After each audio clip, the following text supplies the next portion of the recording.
Bienvenidos al Roco Peruano. Hoy tengo el agrado de presentar a un invitado súper especial con quien conversaremos acerca del fracaso de la Revolución Cubana, ¿no? Por eso contamos con el diplomático argentino, ex embajador de Argentina en Haití, al doctor Pedro von Eiken. Bueno, que lamentablemente por problemas técnicos no lo podemos ver, pero aquí está presente. ¿Cómo está, doctor? ¿Cómo está? Muy buenos días, Andy. Qué pena, porque yo a usted lo veo muy bien. Cazadora gris, anteojos negros, se lo ve perfecto. Así que bueno, todo bien. Muy bien, doctor. Muchas gracias por aceptar la entrevista. Bien, Por favor. y empecemos comentando algo que es muy marquetero, por así mencionarlo, ¿no? Que se dice la Cuba Libre.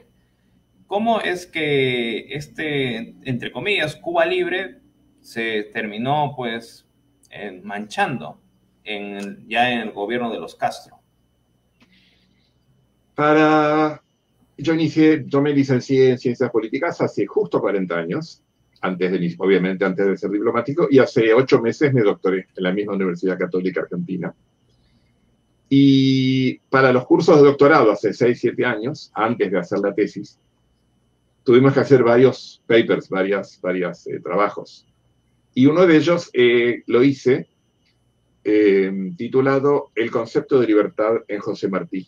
Como se sabe, José Martí fue el máximo héroe cubano, pero además un gran poeta, un gran hombre de letras. Sus obras tienen 27 volúmenes.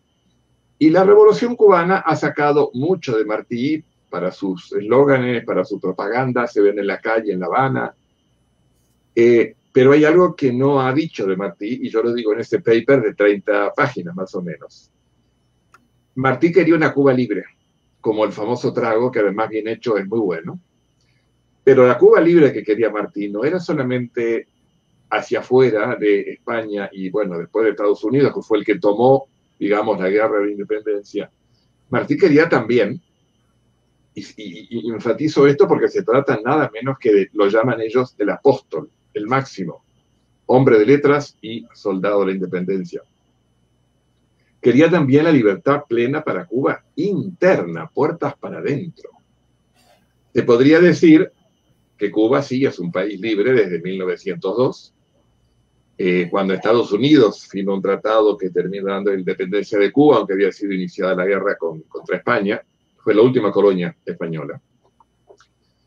Pero no hay libertad dentro de Cuba. Yo me resisto a llamar libre a un país que es solamente hacia afuera o solamente hacia adentro, que tiene todas las libertades, pero depende institucionalmente, gubernativamente de un país. O sea que empezamos, Andy, insistiendo, enfatizando que no hay una Cuba libre mientras no sea también libre por dentro, y creo que todo el mundo sabe que no lo es por dentro. Muchos no lo quieren ver o no lo pueden ver porque hay compromisos ideológicos que los atan, pero Cuba no es libre mientras por dentro no sea libre. Uh-huh. Exactamente. Y eso es algo muy importante destacar, porque muchas corrientes políticas, movimientos, partidos, simplemente callan o dejan pasar por agua caliente el tema de destacar que es una dictadura en realidad lo que pasa en Cuba. Y por ello ya esta explosión social, que bueno, no es la primera vez que se da, pero no hay frutos de ello. ¿Qué nos puede comentar acerca, doctor, de esta ya convulsión social, incluso por no tener ni siquiera medicamentos? Como antecedentes hay que Cuba fue uno de los por no decir el primer país de Latinoamérica en contar con una máquina de rayos X, y hoy por hoy no tienen ni siquiera pastillas para el dolor de cabeza. Sí, hay mucho de lo que sé. Yo no sé exactamente de cuánto dispone el programa, en realidad hay bastante para decir. No solamente, eso lo desconocía, yo mismo, lo de los rayos X. Cuba fue el primer país de América Latina, debajo del Río Grande, en tener ferrocarril, 1837. Antes de la Argentina, 20 años antes, no sé cuándo lo tuvo Perú, antes de España tuvo Cuba ferrocarril. Cuba fue el primer país de América Latina en tener televisión en colores, 1958. bastante antes de la Argentina. Claro, para muchos, digamos, es un apéndice de Estados Unidos, ¿por qué no lo iba a tener? Y amén de otros cuantos índices, indicadores de salud y de educación, de los que hoy hay mucho más marketing que realidad. Son innegables los logros, pero hay mucho marketing.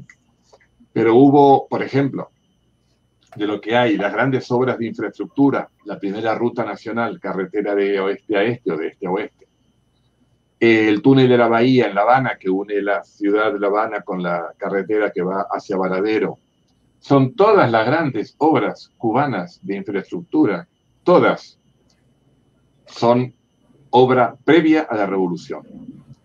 Lo más importante que ha hecho en materia de infraestructura la revolución, con ayuda de Brasil, con financiamiento de Brasil y merced a la gran amistad que tenía el presidente Lula de Brasil con Fidel Castro, fue la modernización y prácticamente la hechura de nuevo de lo importante del puerto de Mariel, que es un puerto muy, muy importante de Cuba.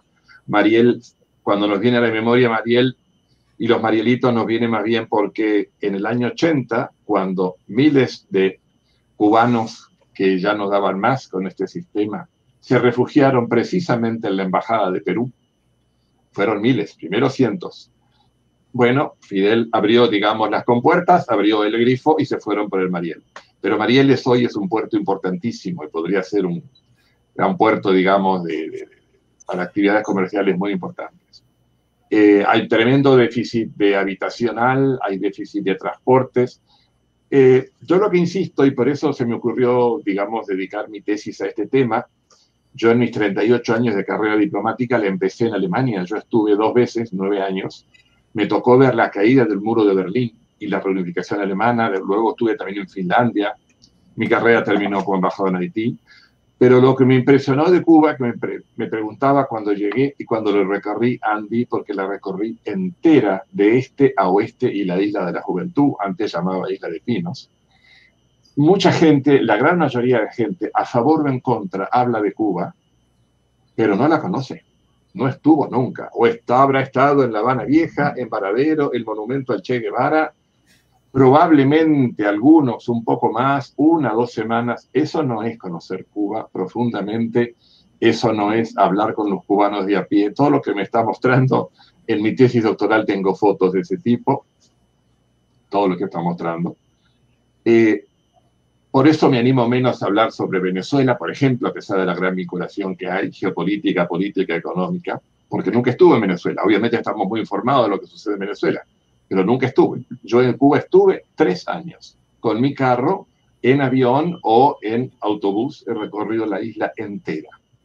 Entonces, cuando hablo, por eso insistí en la tesis, y en febrero va a salir un libro mío que es un resumen, porque la tesis es muy academicista y es muy larga, 440 páginas. Insisto mucho en escribir en primera persona, porque uno me preguntó, Pedro, ¿cómo escribes en primera persona una tesis? Con toda intención, porque es testimonial, es lo que yo vi. Por supuesto, después de hacer una tesis doctoral, uno tiene que buscar bibliografía, fuentes, entrevistas con cubanos, todo eso lo hice. Por ejemplo, haber visto con mis ojos que hay farmacias para cubanos, ya que usted hablaba de medicamentos, cuando ya estaba farmacias para cubanos y farmacias para extranjeros. Muchas veces mis empleados de la embajada o mi empleada doméstica me pedía ciertos medicamentos que los comprara yo porque el cubano medio no podía entrar. Estamos hablando del 2009. Yo me fui en 2009 y por eso, digamos, las 2 fechas emblemáticas de mi tesis comprenden justamente el cincuentenario. Cuba del 59 al 2009. Y que además es el año que yo me fui de Cuba, trasladado a Finlandia. Así es, en 50 años de revolución, que en la tesis después, como demoró mucho en hacerse, lo actualicé 10 años, toma hasta 2019, y el libro próximo a publicar prácticamente hasta 2021, incluye las recientes manifestaciones, pero me hicieron ayer una nota por radio, porque a partir de los problemas que hay en Cuba, de las manifestaciones, me están haciendo varias notas, y también de Haití, por lo que ha sucedido en Haití. Ah, sí, señor Fonseca, usted ha hecho una tesis contra Cuba. No, contra Cuba, no, yo no tengo nada contra Cuba, mucho menos contra el pueblo cubano. Insisto mucho en separar, en diferenciar la sociedad o el pueblo cubano del gobierno revolucionario. porque la última vez que el pueblo cubano se expresó libremente fue el 3 de noviembre de 1958, que eligió un candidato a presidente, que era el primer ministro del presidente Batista y que iba a asumir en enero. Por supuesto, nunca asumió. Nunca más, desde el 3 de noviembre de 58, en Cuba ni siquiera se refrendó libremente la Constitución. Se juntaba la gente en la plaza, por ejemplo, el 1 de mayo, me tocaron 2 primeros de mayo, desde el 59 en adelante, para avivar a Fidel Castro la revolución, pero por el sufragio libre, a ver, ¿quieres continuar o no quieres continuar? Nunca sucedió eso. Me parece que me fui del tema, así que si me puede hacer la pregunta o completarla. Sí. No, sí, es que está bien el poder explayarse como para poder en realidad concatenar muchas ideas, ¿no? Es importante lo que algo mencionó muy importante, es decir, no estoy en contra del pueblo cubano en sí, sino en sí de la revolución que se dijo, pues en sí, para, entre comillas, buscar las libertades, ¿no?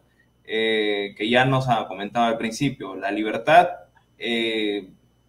distinta a otros países, pero dentro de la isla, pues sí es complicado. Y además de conocer en realidad cómo es exactamente, cómo viven los cubanos y a través de testimonios. Porque uno puede comentar mucho, bueno, sin conocer la isla en sí. Y a propósito, doctor, aquí justo en la tesis de doctorado que bueno, me compartió amablemente, habla un aspecto importante del tema de Donald Trump y la disrupción que ocurrió con Cuba. Sí, porque Cuba tuvo, digamos, con Estados Unidos desde el embargo, que ese es otro tema importante, central de la tesis, es un embargo, no es un bloqueo, ni tampoco el bloqueo es la causa de todos los males. Lo central de mi tesis es eso. Pero tuvo 2 presidentes demócratas que son los que más le extendieron la mano a Fidel Castro para recomponer relaciones. El primero fue Jimmy Carter, que en el año, creo que fue 76, 77, reabrió la embajada como una sección de intereses con bandera de otro país. Y luego el presidente Obama, públicamente, recuerdo yo que estaba tomando un café con un amigo que había estado en Cuba conmigo, y de pronto miramos para la pantalla de televisión que tenía el café, y se estaban dando, digamos, la mano a larga distancia Raúl Castro y Barack Obama, el 14 de diciembre del 2014, perdón, abriéndose. Y fue cuando, obviamente, cuanto más se avanzó, las presidencias de Carter y de Obama, 2 demócratas, aunque fue justamente un demócrata el que dictó el embargo. Fue Kennedy, aunque un republicano, días antes, había roto las relaciones diplomáticas. Dwight Eisenhower, el famoso héroe de la Segunda Guerra Mundial, era republicano. Pero fue Kennedy, en febrero del 61, el que dictó, digamos, el embargo, que luego se fue agravando. Volviendo a la pregunta, ¿por qué disrupción? Porque fue todo para atrás, todo lo que intentó Obama. Obama fue el segundo presidente en la historia de Cuba que visitó la isla. El primero, ahora se me escapa el nombre, Calvin Coolidge, en 1927 o 26, para una cumbre. Y luego ningún otro presidente, incluso mucho antes de Batista o después de Castro, salvo Obama. Después Carter la volvió a visitar a Cuba 2 veces más, pero ya como expresidente. Se avanzó bastante. Luego digamos, al año y medio de este anuncio, televisión mundial, conmoción mundial, se contó con la intervención muy favorable del Papa Francisco y del gobierno de Canadá para esto, pero esto ya es historia, ya se sabe. Se intentó avanzar, lógicamente, con demócratas o con republicanos. Cuba insiste siempre en dejar el bloqueo, el embargo, y los estadounidenses en abrirse a la isla, terminar la oposición, la persecución a la oposición.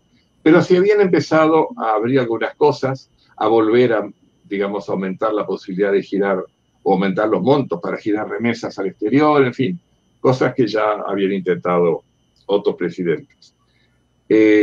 Claro, para esto Cuba o Estados Unidos tienen, en el estado de Florida especialmente, pero también al lado de Nueva York, en New Jersey, más que nada se habla de la comunidad de Miami. Los cubanoamericanos que se concentran en ese estado y en esa ciudad La famosa calle 8 tiene un café emblemático, el Café Versalles, donde se reúnen todos, y tiran siempre, obviamente, a favor de los republicanos y en contra de la evolución. Son los que más, y es muy importante el estado de Florida por la elección presidencial estadounidense. Entonces ahí se choca siempre con esa contra, esa negativa, abrirse un poco al embargo. Si bien hoy tengo la impresión, por lo que he leído y por lo que me he enterado, en Miami está bastante dividido el apoyo o no al embargo, bastante. ¿Qué pasó? Castro empieza en el 59 con dos fuertes reformas agrarias y después expropiación de bienes. Al país que más le expropió sin indemnización, eso se subraya, fue Estados Unidos. Otros países también sufrieron expropiaciones de activos, España, Italia, Suiza, pero se les fue devolviendo parcialmente, no con Estados Unidos. Es un poco largo esto para explicar por qué, porque estaba todo atado a la compra de azúcar cubana en Estados Unidos. Finalmente Eisenhower termina la cuota, poco antes de irse de la Casa Blanca, debido a las expropiaciones que estaban sufriendo, también de servicios públicos, etcétera. Y finalmente, el 3 de enero del 61, rompe relaciones. Y ahí con eso, después nunca se habló más de ese tema, pero es algo que, si alguna vez se produjera una real apertura y acuerdos más amplios entre los dos países, es una asignatura pendiente de Cuba. Reitero, miles hoy en día de millones de dólares expropiados sin indemnización. Iba a haber a plazos de 20 años con un bono. Claro, el bono se iba a pagar con el azúcar, pero como Estados Unidos no compró más el azúcar, por supuesto, enseguida, antes de declararse Fidel marxista-leninista, antes de diciembre de 61, ya había crecientes aproximaciones a Moscú. El viceprimer ministro soviético Anastas Mikoyan visita Cuba en febrero del 60. Digamos, la retórica de Fidel ya era muy, muy antiamericana en mediados del 60. Y finalmente, después de la invasión de Bahía de Cochinos, eso le sirve para declararse primero el carácter socialista de la revolución y en diciembre del 61, marxista-leninista. Muy bien, doctor. Y asimismo, en su experiencia de haber estado en la isla de Cuba y poder conversar en sí con los ciudadanos, ¿cómo percibe a ese ala de personas que aún siguen apoyando a la dictadura de los Castro, en realidad? Ese fanatismo que se creó. Sí, fanatismo, una atadura ideológica, muchas amenazas. No le he respondido, ahora veo completamente la pregunta central suya. Yo le llamo disrupción, perdóneme, lo de Donald Trump, porque él, bueno, fue todo para atrás, todo completamente para atrás, remesas mínimas, es decir, todo lo que se había logrado con Barack Obama y después con la visita de Barack Obama, fue todo para atrás. Por eso lo llamo la disrupción de Donald Trump. En la actualización, porque mi tesis originalmente terminaba en el 2009 y Trump y Obama son posteriores. Cuando yo estaba en Cuba, que recorría bastante la isla, uno de los dos grandes déficits que tiene, además de habitacional, es el de transporte. Entonces, no sé cómo se dirá en Perú, nosotros decimos hacer dedo en la calle y los cubanos hacer botella. Es decir, cuando mueven el dedo pulgar en la ruta con la mochila para que los acerques a algún lado. Eso en Cuba se usa no solamente para viajes de larga distancia, sino para la ciudad. Mi casa de la embajada estaba a unas 20 calles, 25 más o menos, por una avenida importante del distrito de Miramar, y a la ida o a la vuelta yo he levantado señoras, señores, señoras con niños, para acercarlos simplemente al centro o cuando volvía a mi casa. Y ahí, así como en mis viajes al interior, he hablado mucho con los cubanos. Lo que me llamó la atención, cuando ahí creo que creían que podían hablar libremente conmigo, no todos se fijaban en que la chapa de mi auto, la patente, era diplomática, hablaban de necesidades económicas. Por eso mi tesis se centra en la economía. Ahora, con estas manifestaciones de julio último, piden libertad, pero a mí nunca me mencionaron, y he levantado y he hablado con bastantes cubanos en esos 3 años, la palabra libertad, los derechos humanos, no, nunca. Ahora, por supuesto, en estas manifestaciones, estamos hablando, en mi época no había ni siquiera redes sociales, no había WhatsApp ni nada. No, y me gustaría, bueno, por supuesto, le sacaban el tema, yo soy del país del Che, aunque no pienso precisamente como el Che Guevara. Me gustaría conocer, uno me decía, por ejemplo, no lo olvido nunca, conocer Bolivia. No me hablaban tanto de Europa, no me hablaban tanto de Estados Unidos. Poder comprarme tenis, o sea, zapatillas para deporte, poder, y no podemos, y no tengo leche para mis niños, me decía una señora. No me hablaban de libertad, no me hablaban de derechos humanos. Por eso yo adrede hice mi tesis no referido a los derechos humanos, a la falta de libertades individuales, con las que por supuesto estoy de acuerdo. Yo como diplomático, cuando inicié mi carrera, como sucede con los jueces, como sucede con los militares, cuando asumen, cuando comienzan la carrera, juran la Constitución. Y la Constitución argentina, no creo que sea muy distinta de la peruana, es una Constitución republicana, capitalista, con mandatos acotados, una sola reelección, y con absolutas libertades individuales. En eso uno está convencido, no lo jura porque si no, no le dan el diplomita, sino porque yo al menos, estoy convencido que eso. Pero no quise centrar mi tesis en eso, sino en qué es lo que prometió la revolución, porque uno llega a La Habana, muestra las fotos que a usted ha estado mostrando recién, y eso se repite en toda La Habana y en toda Cuba, en toda La Habana, menos en la parte de Habana Vieja, que sí está, con ayuda de la UNESCO, está muy, muy mejorada, muy bonita. Pero todo lo demás es eso. Una vez un sacerdote conocido que visitó la isla me dijo, Pedro, yo he estado en Kosovo, en la guerra de los Balcanes, esto es Kosovo. Es así, o sea, yo no he estado en Kosovo, conozco croatas, conozco, digamos, serbios que sí han estado, lo han confirmado, pero si me lo dicen, tengo que creerlo. No sé qué más quieres que conteste. ¿Tienes alguna otra? Sí, como usted menciona, ¿no? O sea, centrado en el tema económico, ¿no? Y cómo claro. es que muchos países tratan de, bueno, en realidad líderes políticos buscan emular este proyecto fallido. Es increíble, es increíble. De todas maneras, Fidel Castro ya en los 90, él es el acuñador, él es el creador de un término que mucha gente le atribuye a Hugo Chávez, que es el socialismo del siglo XXI. Fidel se da cuenta a mediados de los 90 que ya no corren, ya no van más así, digamos, las revoluciones a punta de bayoneta o desde una sierra como la Sierra Maestra, como se pretendió en Argentina con la provincia de Tucumán, buscando reconocimiento de Estado, como se hizo en Nicaragua bastante después de la cubana. Hoy en día sí, también se admite que se puede llegar al gobierno por elecciones, pero después, digamos, el principio, expresado muy en lenguaje coloquial, después te quedas lo más posible. O sea, todo por elecciones, todo bien, pero después no quiero dar nombres de países limítrofes, en donde esas cosas, limítrofes o cercanos a Argentina o de la región, hasta el Río Grande, que separa México, donde se sientan en la silla y no quieren irse más. Creo, Andy, que no hace falta. Eso es parte de una técnica, de una alianza, que aún analistas y periodistas en mi propio país niegan o minimizan, que es lo que se llama el castrochavismo. El castrochavismo existe, está vigente.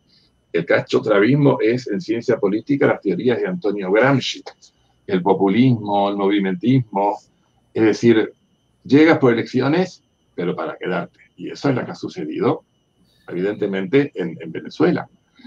Yo creo que hoy en día ni Cuba ni Venezuela se pueden sostener bien la una a la otra, aunque por supuesto, cuando la Unión Soviética cae en el 91, es Venezuela, 9 años después, con Hugo Chávez, que recupera un gran fornecedor de petróleo y de energía y de muchas cosas. No creo que se sostengan solamente entre sí. Hay, para mí, estoy convencido, y por informaciones que llegan de muchas formas, uno no puede revelar todas las fuentes, hay un fuerte apoyo extrarregional de países con el mismo sistema o similar, muy lejanos a Cuba. Y no estoy hablando de Europa ni de África. Sin ese apoyo no se podría sostener.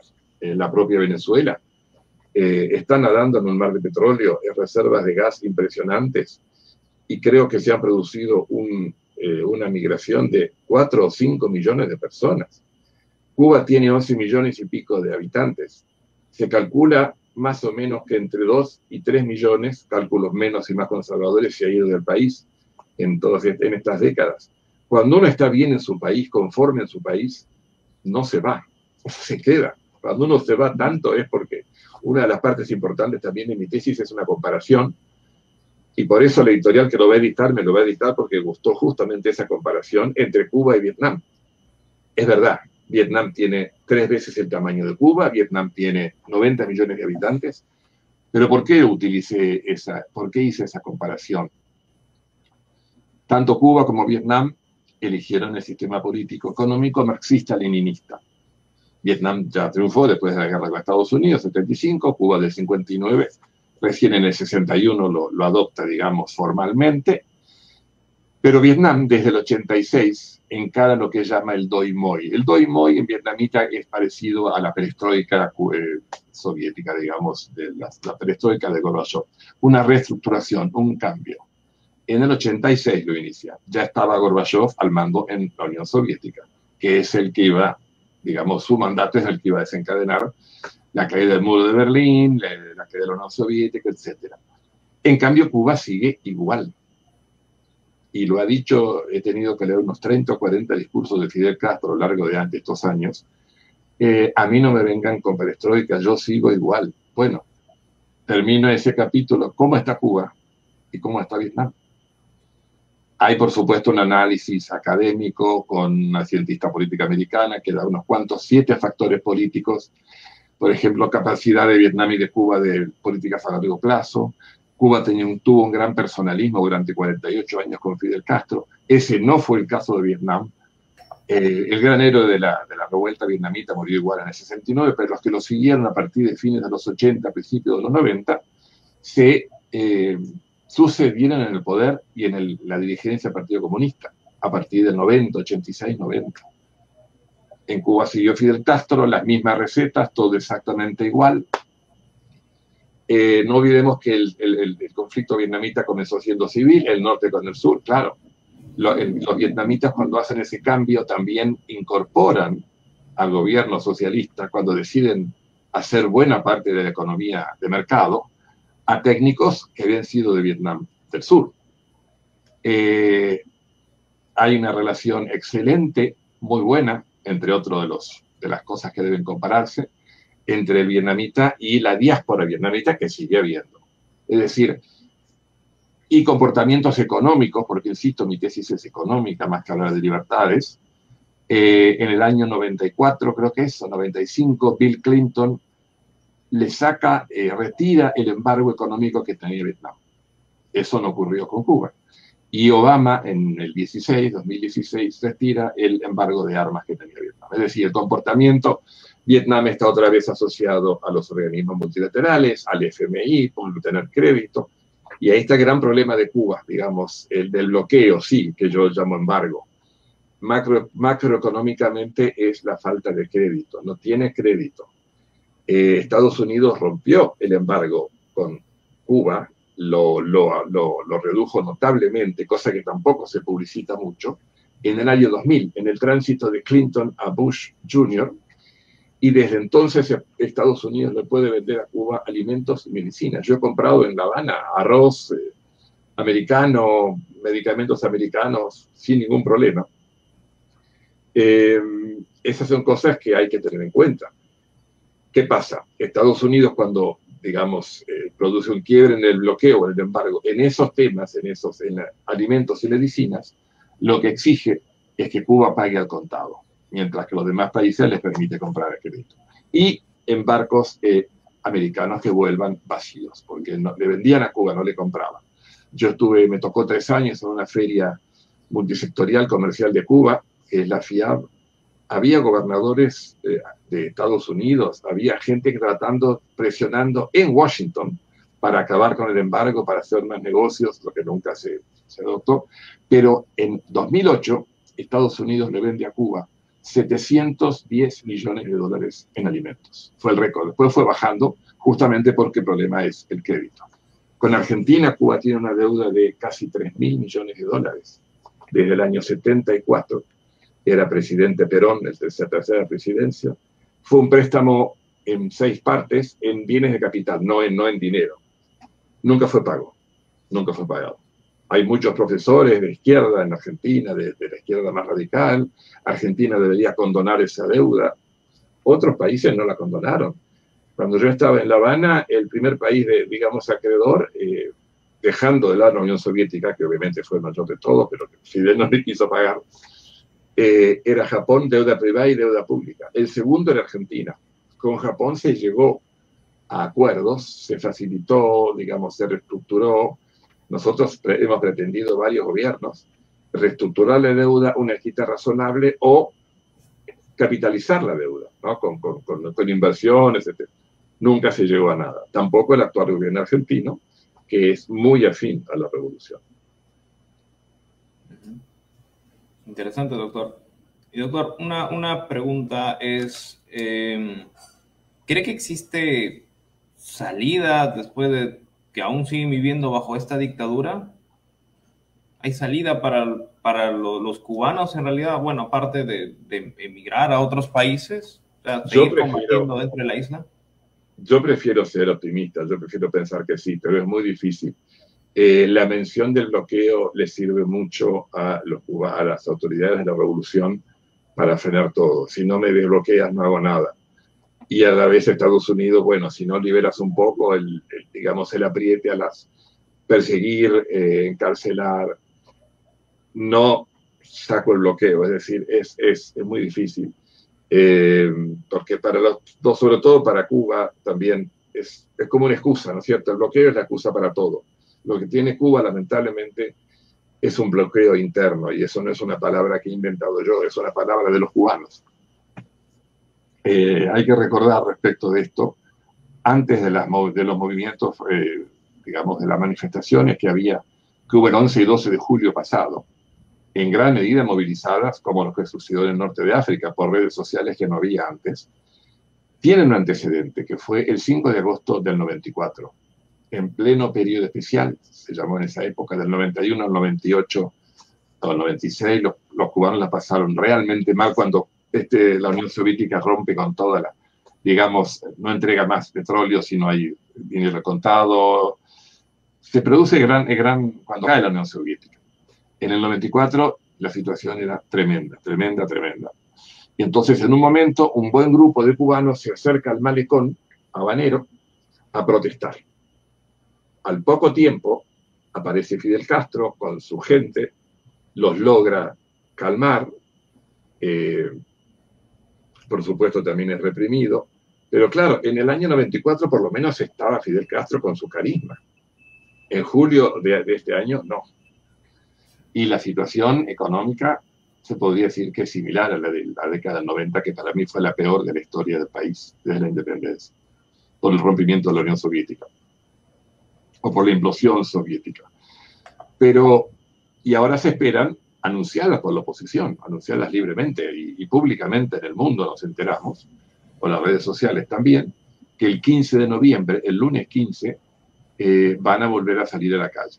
Y ya el gobierno está anunciando, eso es el mariconazo, sí, lo que estoy viendo en la cosa.